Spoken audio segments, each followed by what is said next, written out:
नमस्कार, mission prime आप देख रहे हैं। मैं हूं आपके साथ परमीत कौर वालिया। आप एक बैंक से क्या उम्मीद रखते हैं? कस्टमर सेटिस्फैक्शन रहे, प्रॉफिट रहे, एक विश्वास हो, भरोसा हो और एक बैंक वो सारी उम्मीदों पर खरा उतरे, सारी सुविधाएं दे।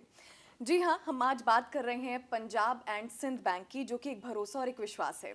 उनके एमडी और सीईओ से भी बात करेंगे, लेकिन आपको बता दें कि इस बैंक ने पोस्ट कोविड के बाद से लोगों को वो सारी सुविधाएं दी हैं, लाभ दिया है, लोगों की हमेशा मदद करते आए हैं। हमारे साथ हम उनका वेलकम करेंगे। हमारे साथ मौजूद हैं पंजाब एंड सिंध बैंक के MD and CEO Shri S Krishnan ji. Welcome है सर। थैंक यू, धन्यवाद। सत श्री अकाल। सर, क्योंकि आपका जो बैंक है वो हमेशा से ही जाना जाता है कि हमारा अपना बैंक है, लोग विश्वास करते हैं, लोग भरोसा करते हैं।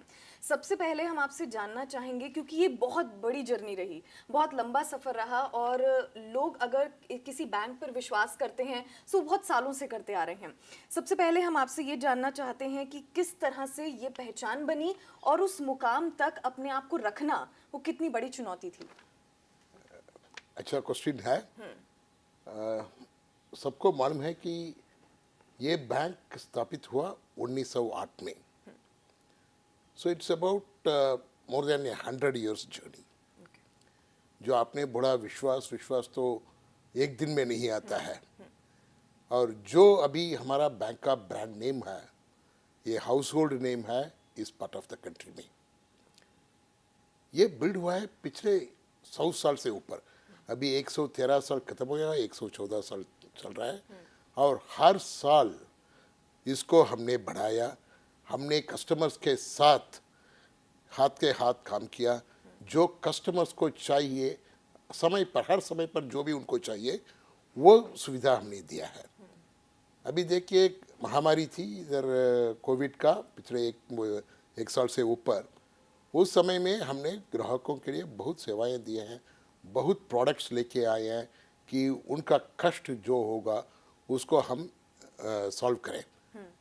हमने ये भी बोला इस महामारी के समय पर आप घर पे रहिए, बैंक आपके पास पहुंचेगा। हमने डोर स्टेप बैंकिंग इंट्रोड्यूस किया और ग्राहकों को ये कहना है कि आप इस महामारी में ब्रांच आने का कष्ट न करें, बैंक आपका घर आएगा। और ये कहने में मुझे बहुत प्रसन्नता हो रही है कि अभी डोर स्टेप बैंकिंग में आज ही मेरे को इंफॉर्मेशन आया कि ऑल इंडिया में Punjab and Sind bank number 3rd position लिया है डोर स्टेप बैंकिंग में। सो हम उस डोर स्टेप बैंकिंग में बहुत सर्विसेज से सेवाएं हैं, बढ़ाते जाते हैं। इसलिए कि हमारा कस्टमर्स घर पे बैठे हैं डोर स्टेप बैंकिंग लिए। और दूसरा है डिजिटल बैंकिंग।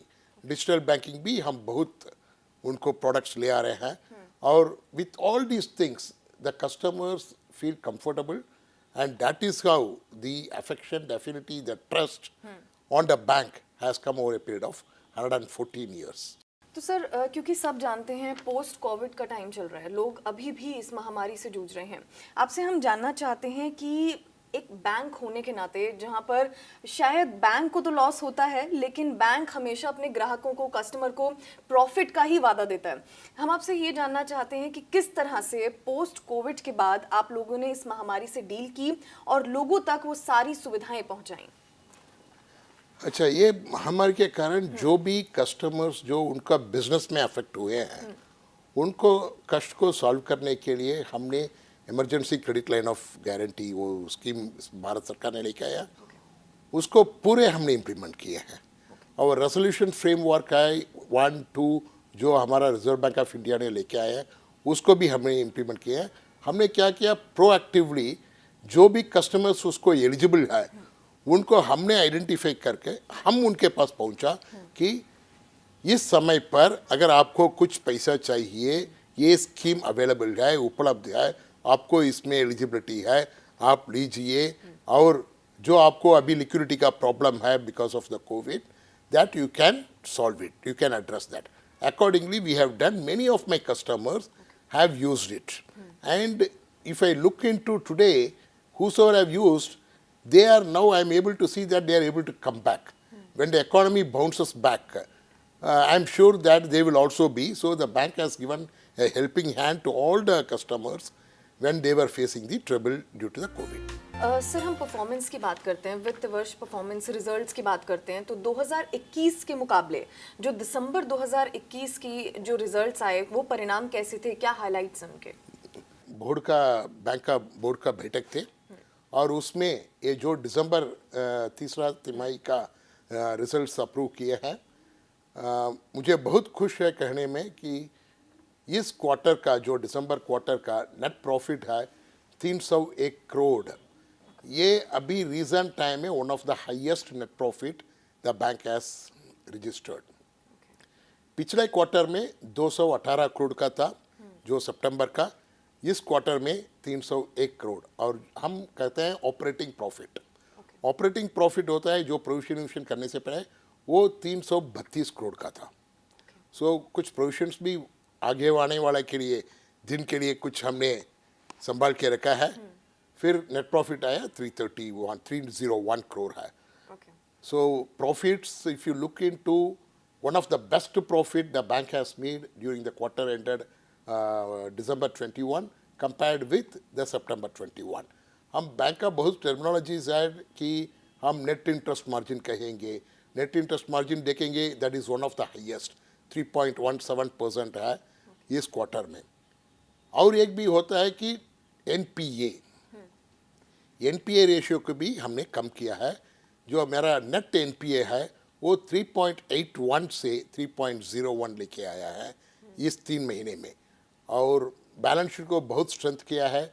आगे ये बैंक का बैलेंस शीट है बहुत अच्छा है। एक पैरामीटर होता है प्रोविजन कवरेज रेशियो, वो आपको दिखता है जितना एनपीए है उसका अगेंस्ट कितने प्रोविजन बैंक ने रखा है। हमने अगर 100 रुपया एनपीए हो तो हमारा प्रॉफिट से घटा के करीब 88% रख लिया, 88 रुपये रख लिया, ठीक है। अगर मैं 12 रुपया उससे लेता हूँ फिर भी मेरा वो है। सो मेरा अच्छा प्रोविजन करके रखा है एनपीएस के लिए, one of the highest provision coverage ratio the bank is having. Okay, so sir इस शानदार परफॉर्मेंस से, क्योंकि आपने बोला ये बहुत शानदार परफॉर्मेंस रही है, अब स्ट्रैटेजी क्या रही है और इस तरह से रिजल्ट जो आप आए हैं? बिल्कुल सही है आपकी सवाल। ये स्ट्रैटेजी अगर आप देखेंगे इस बैंक में, अनफॉर्चुनेटली पिछले 1 साल पहले कि बैंक में बहुत प्रॉब्लम थी और bank was incurring losses, it was bleeding. फिर हमने जब मैं चार्ज लिया वो हमने तो देखा है कि पहले इसका कारण क्या है समझ लें। एक डायग्नोसिस स्टडी किया है और डायग्नोसिस स्टडी करके जो इलाज चाहिए उनको उसके लिए वो सारे दिया है। हमने इसको देखा है कि हम रिटेल को फोकस करना है। ये बैंक है रिटेल बैंक है, ये बैंक बहुत जनता से जुड़ा हुआ है। So it is always good to give a retail business. Retail business has got fin advantage, I am able to reach large public at large and also the risk is distributed. So हमने क्या किया, इसको मन में लेकर retail lending को हमने बढ़ाया और कॉर्पोरेट को सेलेक्टिव किया है। दूसरा है एनपीए, जो एनपीए बहुत ज़्यादा था उसको रिकवरी में लगातार जहाँ भी हमने रिकवर करना है वो सारे एक्शन ले रहे हैं। एक्शन लेके उसका हमारा फ्रूट्स आता है, so we are able to. तीसरा है जो फ्रेश एनपीए होगा उसको बहुत फॉलोअप करके मॉनिटर करके कंटेन करते हैं। ये जो फ्रेश स्लिपेज इस क्वार्टर में हुआ है that is the lowest. All these have resulted in higher profits. Okay, so आगे आने वाले समय में आपको रिटेल सेक्टर में ग्रोथ जो है वो कैसे दिखती है? मेरे को अच्छे दिखती है, मेरे को अच्छे दिखती है रिटेल सेक्टर में। अभी देखिए महामारी के कारण थोड़ा सा डिमांड कम था, लेकिन with vaccination drive which the country has taken and the pandemic coming slowly down and the opening up of the economy, there are a lot of good demands for the retail. So if you look into even the previous quarter, my retail growth is extremely well. Retail growth is extremely well, and that was again, I will not say that fully opened period. In fact, there was second wave, third wave, like that. There were a lot of restrictions locally. Despite that, I could see demand. Now, again, if you look into the latest budget presented by Honorable Finance Minister, that also focuses on lot of capex spending. The capex spending will translate to lot of employment opportunities and also the scope for the retail with the ancillary units and other things. So I am looking forward a good demand in the retail. When I talk of the retail, it includes retail, agriculture and MSME. So I expect good demand on this. अगर हम post Covid की बात करें तो हम ये जानना चाहते हैं आपसे कि भारत सरकार की तरफ से बैंक्स को क्या कुछ मदद जो है पहुंचाई जा रही है और किस तरह से आप जो कस्टमर्स हैं उनको सेटिस्फैक्शन के लिए सेटिस्फाई करने के लिए और चीज़ें जो है वो लेकर आ रहे हैं। भारत सरकार ने बहुत चीज़ें लेके आए हैं ये महामारी के बाद कस्टमर्स के लिए। First is the emergency credit line of guarantee. सरकार ने बोला है हम गारंटी करेंगे, उनको वो कष्ट में है, बैंक्स लेट देम लेंड, अगर वो उसमें गारंटी हम देंगे। So that is one great one they give. They also said that for working capital you can give additional 10% because there will be delay in realization of the bills, there will be delay in dispatch of the goods. So to meet all these things, they said that you can give additional working capital also. And lot of schemes for the hospital sector. Then the Reserve Bank of India, who is the regulator, is also equally very receptive, and they gave schemes for resolution. Normally what happens is when you restructure in the bank, the account slips to NPA. They came with a special package for the resolution with 2 frameworks. All these have helped the customers a lot. Okay okay, अच्छा, एक MD और CEO होने के नाते customer satisfaction की बातें तो हम बहुत करते हैं, लेकिन मैं ये जानना चाहती हूँ क्योंकि आप लोगों के ग्लोबली बैंक्स हैं, ब्रांचेस हैं, सो मैं ये जानना चाहती हूँ कि जो आपके एम्प्लॉयज़ हैं, जो आपके अंडर काम करते हैं, उनको आप बूस्टअप करने के लिए आप क्या कुछ करते हैं? मैं आने के बाद तो बहुत कुछ किया हूँ एम्प्लॉयज़ को। मैं हर बार कहता हूँ कि जो अभी हमारा बैंक का बेहतर से बेहतर रिजल्ट्स आया है वो सिर्फ एम्प्लॉयज़ के कारण है। The employees are fully motivated, and one of the you were asking about the strategies what you adapted. One what I found was that there is a need for upgrading the skill set of the employees also. So what I did was I identified the skills available in each and every employee, and then put them on specialized verticals, gave them lot of trainings, and last year we completed the promotion process. Though the bank was in trouble, but I ensured that unless otherwise my people are motivated, it cannot be. So we did, and probably this year also we will be continuing to do that. As of now, my employees are fully charged. They are fully geared to take the challenges with only and only objective of taking the bank to a greater heights. Okay, अच्छा, आजकल की जो young generation है अगर वो mobile में एक app डालती है पंजाब एंड सिंध बैंकिंग, सो उनको जो फीचर्स चाहिए होते हैं वो सबसे पहले ये होता है कि आप फंड एकदम से ट्रांसफ़र कर सकें, नेट जो है नेट बैंकिंग बहुत बढ़िया तरीके से हो। सो यंग जनरेशन सब कुछ फास्ट चाहती है, क्विकली चाहती है। सो मैं आपसे ये जानना चाहती हूँ जो आप लोगों ने मोबाइल ऐप लॉन्च किया है वो किस तरह से आप और इम्प्रूव करने के लिए सोच रहे हैं, और जो यंग जनरेशन जो चाहती है उसको किस तरह से आगे आप और बिल्डअप करते हैं? अच्छा, मैं पिछले समय आपका चैनल में जब इंटरव्यू दिया था इसके ऊपर बोला था कि हम एक ऐप ले आने वाले हैं जी। और ये कहने में मेरे बहुत प्रसन्नता है कि जैसे मैंने बोला आपको वो ऐप तो लेके आ गए हैं, अभी उपलब्ध है। अभी ये ऐप है, it is a omni channel mobile banking cum net banking. Only few banks are having such type of omni channel. अभी बिगिनिंग में हमने इसको स्टेजेस में कस्टमर्स को देते हैं। First we gave to all the retail individual customers, next we have given to the NRIs. अभी NRE बाहर बैठ के भी इसमें कर सकते हैं। और तीसरा है जो बिजनेस कैटेगरी है उसमें सोल प्रोप्राइटर को दे दिया हमने। और चौथा है other than business sole proprietor जो बिजनेस वाले हैं, जो बड़े कॉरपोरेट हैं, उनके लिए अभी एडवांस स्टेज में है। उम्मीद है कि इस महीने के अंदर उनको भी ये उपलब्ध हो जाएगा। और ये ऐप है one of the best in the industry.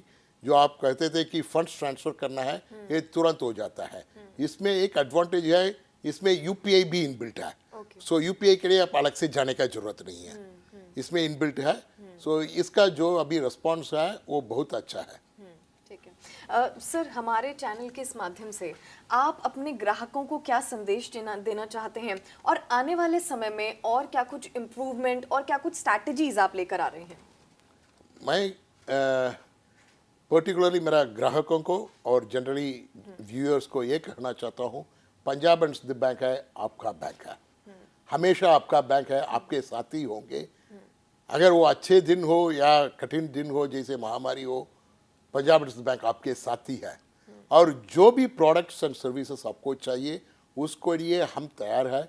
We are making tailor made products to suit the different geographical location requirements of the people. अगर आप देखेंगे रिटेल में होम लोन है one of the best product हमारा, competitive product है। और service, the tagline of the bank itself is where the service is the way of life. So मैं ये सारे ग्राहकों और व्यूअर से रिक्वेस्ट करना चाहता हूँ कि आप जो भी आपका बैंकिंग रिक्वायरमेंट्स है वो पंजाब एंड सिंध बैंक के साथ करिए, और जो आपको चाहिए हमेशा पंजाब एंड सिंध बैंक आपके साथ है। बहुत धन्यवाद। वाहेगुरु जी का खालसा, वाहेगुरु जी की फतेह। आपको बहुत बहुत शुक्रिया सर, आप हमारे साथ जुड़े, आपने बहुत सारी जानकारियां दी और हम ये कामना करते हैं कि पंजाब एंड सिंध बैंक के जितने भी कस्टमर्स हैं वो लगातार आपको शुभकामनाएं भी देते रहें और आगे इसी तरह से भरोसा उनका जो है वो आपकी तरफ बना रहे। आपको बहुत बहुत शुक्रिया हमारे साथ जुड़ने के लिए। बहुत धन्यवाद मैडम। इसी के साथ इस खास पेशकश में फिलहाल के लिए बस इतना ही, और बाकी खबरों के लिए आप देखते रहिए MH1 प्राइम। नमस्कार।